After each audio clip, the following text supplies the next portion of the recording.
Greetings, students.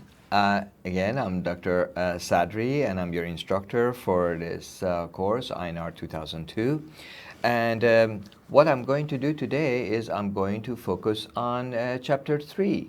The nice thing about Chapter 3, after focusing on two conceptual and theoretically oriented chapters 1 and 2, is Chapter 3 is mostly focusing on the historical aspect. And usually those things they sound like a story. They're much easier to digest and comprehend and follow.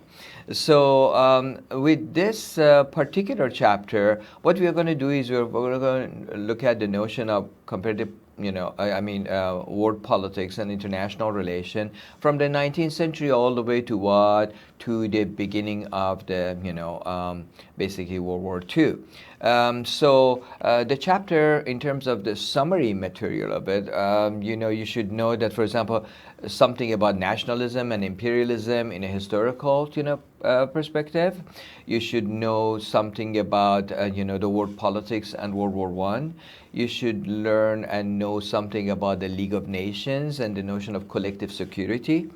And you should also know that, what really went wrong with League of Nations. Is that right? Why didn't it survive? What about in terms of the learning objectives? Well, it's very important to know and understand how world politics expanded from Europe via this process of colonization and imperialism. It's also important to comprehend the impact of World War I on world politics, which is very significant. Some people, they refer to World War I actually as what? The Great War, all right? It was the first global war. And then also it's important to understand and appreciate the League of Nations and the impact that one had after the war, and what happened. And last but not least, understanding why World War II, broke out, despite the fact that there was League of Nations was supposed to prevent another what? Major war. Okay, having said that one, I'd like to highlight, first of all, a very important topic that the chapter is concentrating on, and that's the whole notion of nationalism, colonialism, and imperialism in world politics. Now, this is important because from the late 18th century, one of the central factors, with world politics was dealing with what? The European nationalism and imperialism. Okay? Now, if you notice, the chapter talks about three major reasons. Is that right? I'm not going to, spoil it and tell you what those are, because I really want you to take a look very carefully at the PowerPoint that I put for you and some of the supplements, because I kind of summarize them over there for you, but I want you to what? To use these videos in association with those material. So please remember those three. Notice that I'm highlighting it. They must be important. Okay. Then another major topic is the development of the European nationalism. Okay. Well, in that regard, it's important to know that the European nationalism developed really after Napoleonic War. Okay. And as you know, Napoleonic Wars was between 1803 and 1815. Is that right? That's 1815 was when Napoleon finally in Waterloo was defeated, and then Europe came back to a kind of like a previous period.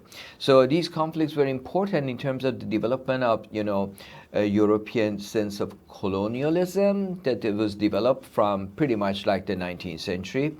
Because, France, that used to be an empire under Napoleon, and here we are talking about all the way from the period, Napoleon period from, 1769 all the way to 1821, that period of the empire period, basically wasn't the only player in Europe. It was a very significant factor, but it was like France versus a number of European allies, and France obviously had its own coalition.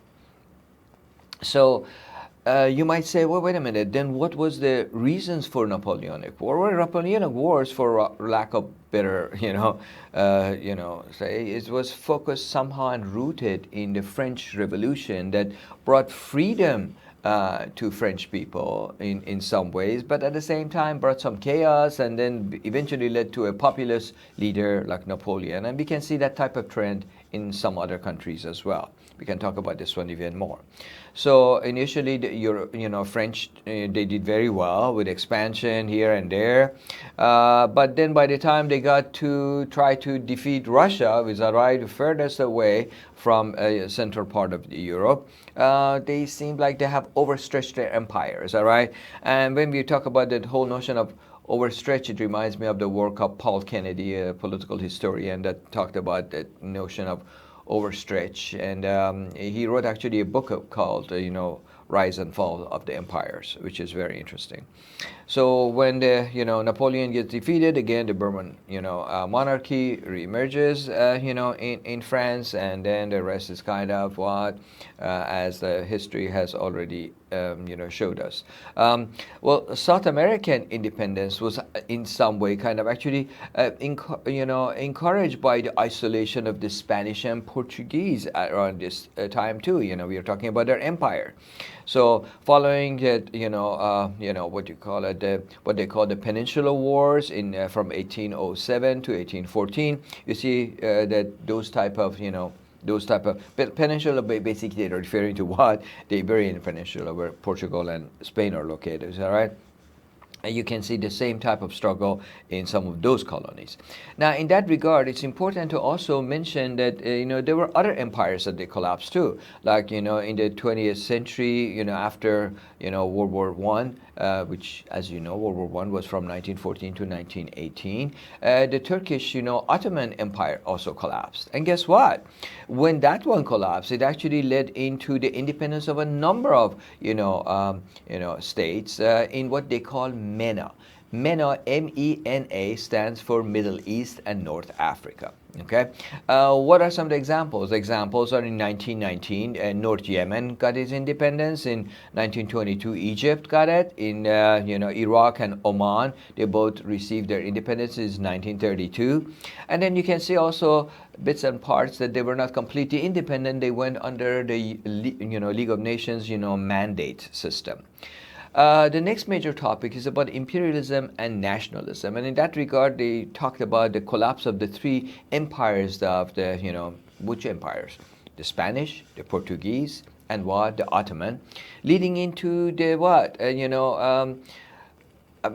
Leading into independence of a number of new states, because the working factor, the three major ones, were affected by the sense of nationalism that existed in those territories, in the territories that they received their independence. So the nationalism forces that were basically championed in Europe and with the European involvement with the rest of the world in Africa, Asia, and Latin America, basically it became an engine for many of those colonial territories to eventually receive their to become like a fuel for them and to request their own independence and move on. All right. Of course, in that regard, remember what nationalism and how that one refers to with different approaches. Like, for example, nationalism could be a force that we can look at it dogmatically from a theoretical perspective. It can be also having some kind of policy instrumental value. Is that right? In that regard, as we mentioned, would be a fuel for people who want to basically get rid of their colonial masters and be independent. Another major concept right here, or topic that they have focused on, is the emergence of nationalism. So nationalism emerged, according to your authors, in Europe in the 19th century before spreading to the other parts of the world, as we have already mentioned. Is that right? And then from the early 20th century, we see that this becomes a fundamental element and as a factor against anti-colonial in the anti-colonial resistance and in form of a factor against colonial powers, and in all continents, in Asia, Africa, and Latin America. And in the early 19th century, we see that many of the revolutionary ideas that they've developed in Latin America, as we mentioned before, was basically kind of powered by the same what factor. All right. Remember that also another topic they focus on is the Ottoman Empire, okay, which we said that this was an empire that basically existed and controlled southeastern part of Europe and much of the Middle East, is that right? Or what we call Middle East, is that right?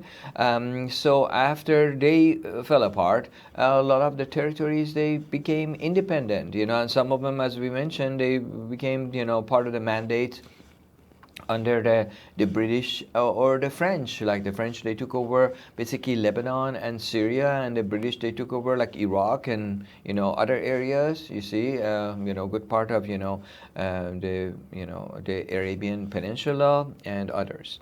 And here they also mentioned that there were factors that they fought against, obviously, the Ottomans. And it's worth mentioning that the Serbian Revolution from 1804 to 17 was a factor. The Greek War of Independence from 1821 to 29 was also a factor. So these all refer to what? To forces that fought against those, imperial powers.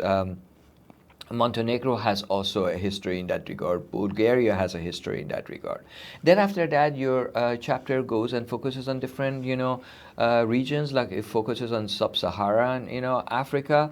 That, as you know, good part of sub-Saharan Africa was under different European colonial powers. And in fact, when you think about it, yeah, like about 10% of Africa was controlled in about 1870s by the European. By the time it gets to 1914, is that right? Like 90% of Africa was controlled, by the Europeans. And the only really independent, entities in Africa, one was all the way in east, is that right? Northeast in, it was Ethiopia. And the other one was all the way in the west, Liberia. So other than that, the rest of it was one way or another under the European power. Same notion when we focus on the Asia region, that Asia, like Africa, was good part of it was, controlled directly or indirectly by the European, imperial powers, and the nationalistic forces. They started demanding more and more for what? For independence. Perhaps the best example of that one would be India, which at the time was the second largest, most populous country in the world, second to China, is that right?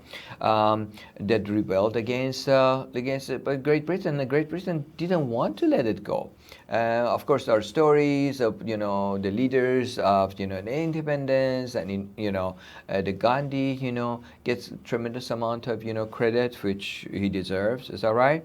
But I want you to know that when the text is talking about India as the second most populous nation, that fact has already changed in the summer of 2023, because as of summer of 2023, India is the most populous country. Actually, the population surpassed that of China. So India has two things to be proud of. One, I guess, is the most populous country in the world. Is that right? Territory-wise, it's not small either. Is that right? And then also, it takes the credit for being the largest democracy in the world. All right? Some people, they said that, well, it's a democracy that has certain limitations or not or what, but it's something else. But anyway, by 1947, after decades of struggle against Great Britain, they were able to get their independence. So that's an important one. Okay. Some of the other topics that the chapter is talking about is nationalism and world politics, which obviously refers to what an impact nationalism has made, not just in Latin America, of course in Africa and Asia, and stimulating the whole notion of decolonization and a major international lobby against colonial and imperial powers. So Having said that, the next major topic that your chapter focuses on is the League of Nations, and the League of Nations came about because, in 19th century, all the way to the, to the basically end of the World War One, we saw that the wars they really ravaged Europe, and then by extension they led into other region of the world. So there was this whole idea that if we have an organization that somehow resolves the disputes, in a peaceful fashion, hopefully they do not become major conflicts, then the major conflict doesn't become a military campaign, and military campaigns, they don't become wars, okay? The idea sounded sound, is that right? This was a force that was supposed to deal with the new imperialism. This was a force that was supposed to kind of accept at least some of the demands of the nationalists. But, the problem was not all of the, entities in the world were members of it. So then your chapter talks about League of Nations membership, and in that regard, obviously, the Europeans were not, allowing their colonies to become a member. Is that right? They divide the world into two perspectives and two groups basically of the what they call civilized states and and the not so civilized one. Is that right? I'm trying to be as diplomatic as possible. The term they used over there. They used terms like barbarian and savage, and many of these concepts nowadays are not politically correct. Okay, but that's what they did, and they didn't think that it's appropriate for them to be a member because they're not really responsible members of international society, whatever that means. And then they created, of course, the League of Nations, mandate, which was controlling the so-called uncivilized by what? By the civilized nation. And of course, as I mentioned, some of these things were very, very challenging. They had major political issues dealing with old empires falling apart, new states developing, and then new values growing up, and then tremendous amount of chaos here and there. But the League of Nations, it was supposed to promote, and this is the next topic, was supposed to promote international cooperation. As we mentioned, League of Nations was supposed to be a device that peacefully deals with all these, disputes and resolve them or manage them using not just an international organization, but having actually the necessary machinery. This was the first time really, if you think about it. Okay, there were other things like Concert of Europe that some people they talk about, but League of Nations was the first one that actually had like a permanent leadership, a bureaucracy, a system of conciliation or arbitration, actually even a judicial body, something called PC what? PC IJ, Permanent Court of International Justice, is that right? Which still exists even after what, after the demise of the League of Nations, and a system of guaranteeing that some form of status quo is going to exist. So these are all very interesting things, and I know that for some, of course, League of Nations didn't succeed in general, but we shouldn't throw the baby with the bathwater, is that right? We shouldn't say, okay, it was a failure to begin with. Well, it's established certain standards, and after that they went above. But then the next question that the chapter presents is why League of Nations failed. In other words, what went wrong? If the European powers suggested it, there were powers like UK and France and a number of other ones advocating it, why did it fail? Why did it fail and couldn't resolve any of the dispute that led into the start of another war in 1939? And what was that one? That was World War II, which was actually a much more destructive war than the first one. It was, the World War I. A lot more people got killed. Of course, a lot more, civilians, and in addition to, of course, the ones who are wearing military uniforms and everything. Why did it fail? What many, basic thing we can say right here was the League, which was not obviously a world government, failed because its most powerful members did not follow through. If the biggest members of any organization fail the organization, that organization is doomed. For example, when Japan invaded Manchuria and nobody did anything about it, and then the France and the UK and Italy, each one of them, they started pursuing their own national interests by focusing mostly on themselves. Is that right? It's like a selfish attitude. Is that right? By focusing on what is right for them, but not necessarily what is right for international community, they led to a situation that there was no solution. There was no compromise. And when there's no compromise, when the diplomats, they cannot achieve a what? A solution, what happens? The generals start talking. When the generals start talking, that means the war has already what? Started. So and you see from Europe all the way to what? To even Americas, we see all these, battle scenes in one form or another, on land, in sea, and in air. So this chapter concludes by mentioning a couple of very important things I like to highlight. One is that following the European colonialism, the world politics expanded its scope. For all practical purposes, we can say a good part of the world politics in 17th, 18th century was basically focusing on what? Europe. Is that right? It was all the battles in Europe. And then when it expanded to other parts, Asia and Africa and Latin America, it's because the Europeans, they brought it in. Is that right? So that's an important one to know. The other factor we need to mention is strongly influenced this period by the development of nationalism. So the sense of nationalism was very, very important. So colonialism from one side, nationalism from the other side. So nationalism has a very interesting function. Nationalism unites a group of people. They stand together and they want the sense of independence and not to bow to others. Okay? That is bringing people together, acting like a glue. But at the same time, this group of people, they get together and act like a glue. They fight against other group of people. So from one side, nationalism unites certain people, is that right? With common characteristics and everything, is that right? If you remember, we went over some of these things, like what makes a nation, what makes a, nationalism and everything before. And then at the same time, it divides the world, is that right?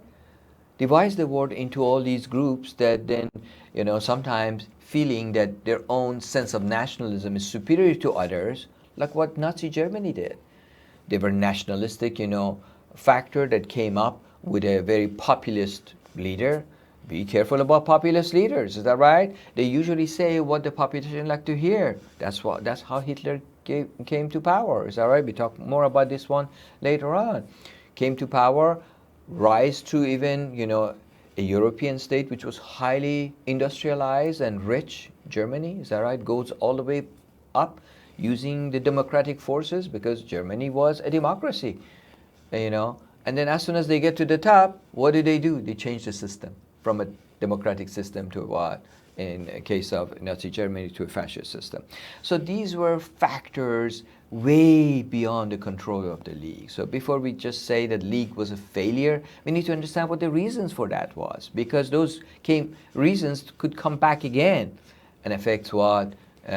Other organizations and other situations. So with this, I'd like to end this lecture and hope that you're reading the chapters well, you're really using the PowerPoints that I put for you and all those chapter summaries and notes and everything else, and I hope that you're happy with it. And as always, again, when you have questions, please feel free to email me directly through our web courses. Is that right? So when you're sending me material, it would be always through Canvas. Is that right? Directly send me an email through Canvas. Ask me, Dr. Sadri, I heard this one. And you need to always remember CC the what? CC actually are, GTA or teaching assistant as well. So we both know at the same time. These are the rules that, UCF has. These are not my rules. All right? Do appreciate it. Thank you. And I will talk to you very soon.